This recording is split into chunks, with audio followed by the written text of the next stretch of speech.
इंतजार करती हूँ। ये कब बेटा आएगा राजा सोनमा मेरा।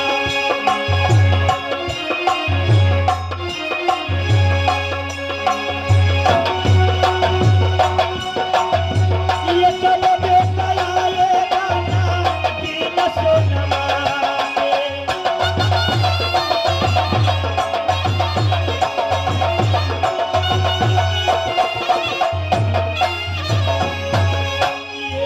ये कलौटा आजा बेटा सोनमा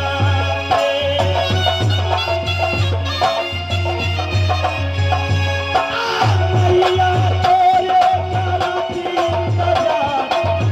आओ ये कलौटा दिलाया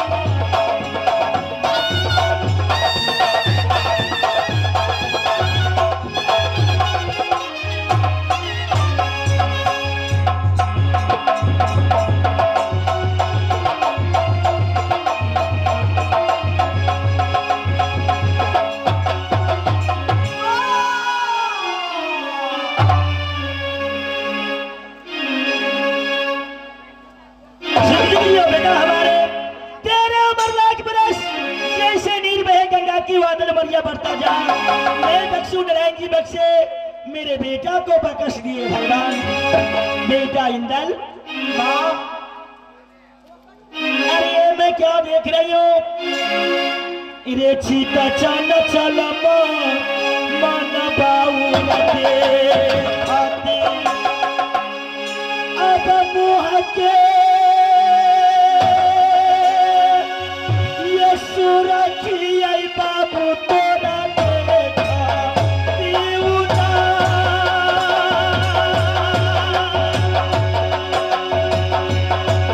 ये कोई तो कुशलिया आजा मैया सोना।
कैसे रहते हो बेटा, क्या बात है? कुछ नहीं माँ, कोई बात नहीं है। लेकिन माँ, मैं आज तुम्हारे महल में क्यों आया हूँ? बोलो बेटा। कि ये कब्बा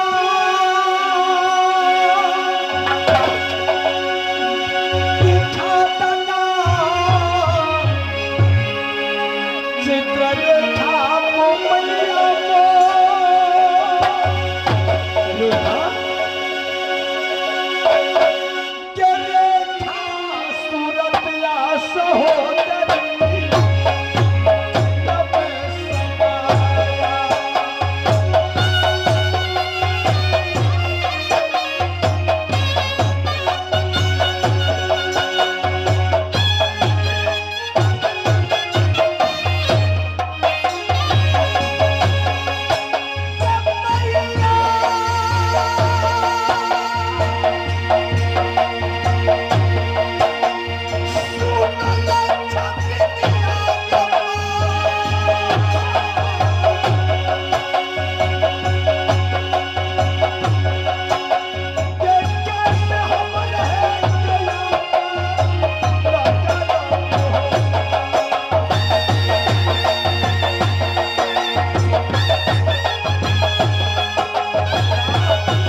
करते हो बेटा? क्या आज तुम्हारे महल में और लड़की जिसका नाम रेखा वो नहीं आई है? इंदल, माँ, जरा सोच समझ करके बातें करो, समझा ना? क्योंकि तू अपनी माँ के महल में है तो अपनी माँ से बात कर रहा है। पहले तो ये बतलाओ, आज 3 रोज हुआ है मेरे देवर भी तुम्हारा गाना करा करके गुंजर से इस मोहब्बत में लाए। अरे तो तुम्हें गुंजरी मेरी पुतू पनमा का नाम लेना चाहिए ना। ये तुम रेखा रेखा चित्र रेखा, कौन सी रेखा है, कौन चित्र रेखा है? माँ, तुम मेरी माँ हो, मैं तुम्हारी बेटा। सही में 3 दिन हुआ है मैंने किला गुंदर से शादी करके सरभप्पा में आया हूँ, लेकिन मेरे चित्ररेखा है। अच्छा, जैसे चित्ररेखा को तरमा की शक्ल, वैसे राजकुमारी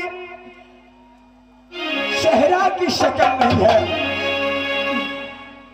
और राजकुमारी रेखा सरभप्पा में आकर चित्र बनाकर ताना भरी बातें कहकर ना जाने कहां चली गई। मैंने सोचा कि तुम्हारी महल में आई होगी, लेकिन तुम तो मिला दो। इंदल, उस चित्ररेखा की कैसी शक्ल है? मैंने तो आज तक देखी नहीं। क्या तुम्हारे पास है?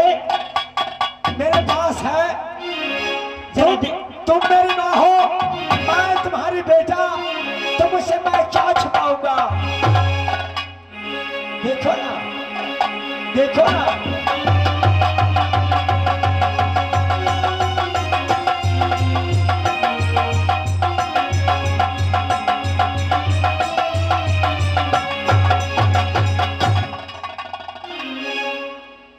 कोई डाइन, कोई जोगनी शायद मेरे बेटा के ऊपर नजर नहीं तो लगा दिया।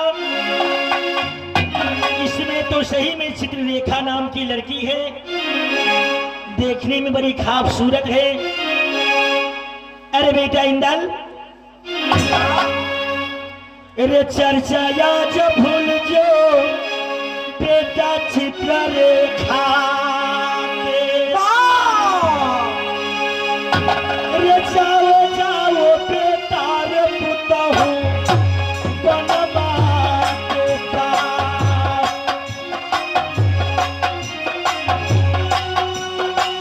रे गोदी के खिलौना या जा बेटा सोनमा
तुम्हारे महल में नहीं आई है?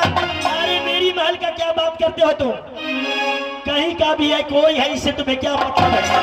हाँ, तुम इस लड़की से नहीं मिला सकती हो? अरे तुम्हें इस लड़की से कोई मतलब नहीं है, मतलब है तुम्हारे पनमा से। जब तुम इस लड़की से सरभप्पा को अंदर नहीं मिलाओगी, मैंने बहुत आस करके आया हूँ तुम्हारी महल में कि अपने माँ को महल में जाकर इस चित्ररेखा से मिलूंगा, लेकिन तुमने कहती हो इस लड़की को भूल जाओ। इससे तुम्हें क्या मतलब है? माँ, जब ये लड़की मेरे सरभप्पा को अंदर नहीं मिलेगा कि याद हम नगर मोहब्बा के बदला गिरा दूहा मोहब्बा गाना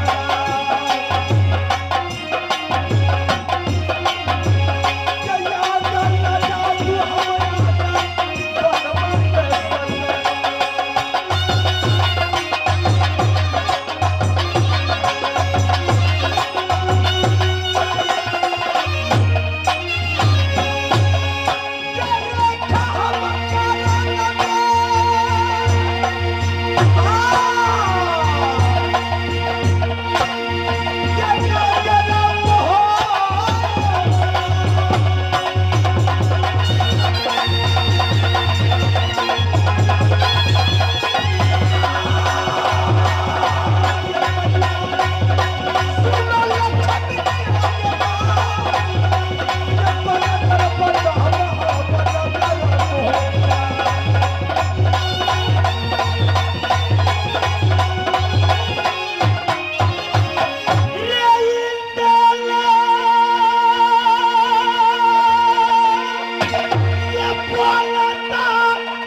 तुमने ऐसे बात बोलता है?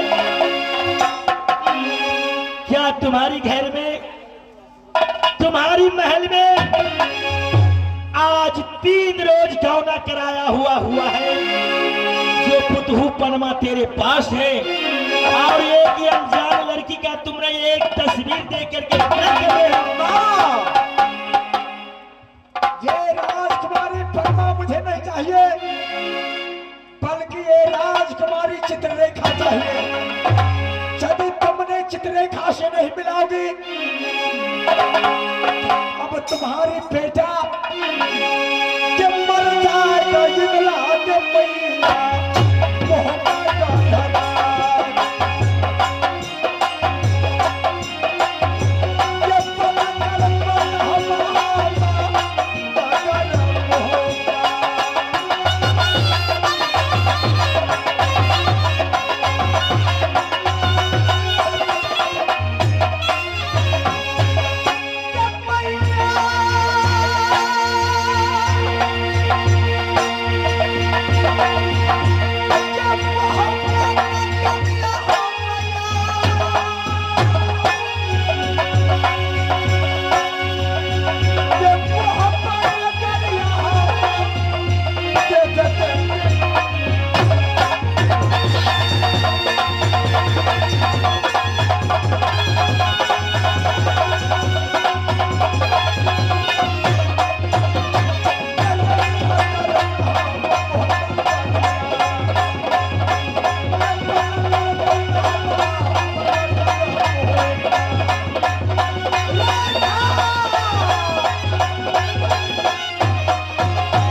अब मैं क्या करूं?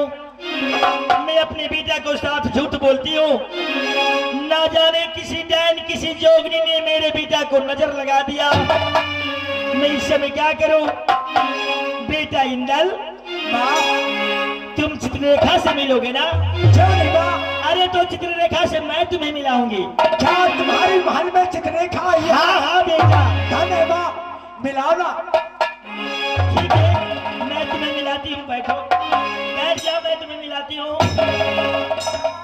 एक लड़की को तस्वीर देखकर मेरा बेटा इस समय बावला बन गया। मेरा बेटा इंगल इस समय पागल की तरह करता है। मैं क्या करूं? अपने बेटा से मैंने झूठ बोली कि मैं तुम्हें चित्ररेखा से मिलाऊंगी। इस समय मैंने बेटा को यहां से अपने स्वामी जी को पास ले जा रही हूं। इंदल,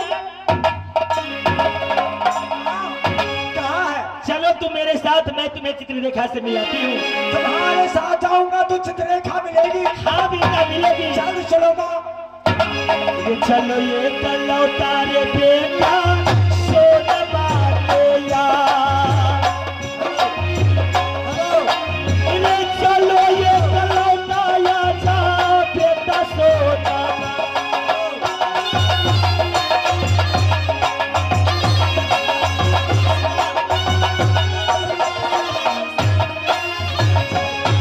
ये आँख के पुतलिया नागिन सोनमा।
अल्लाह सिंह, पिताजी का नाम वीर जासर। मैं अपने दादी को संभालता हूँ और सिपाही को देखता हूँ जो क्या कर रहा है।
अच्छी लगे मैं तो सारा हमारी सुनो इधर दिख लगे है नहीं अजय ये पार्टी का उस्ताद है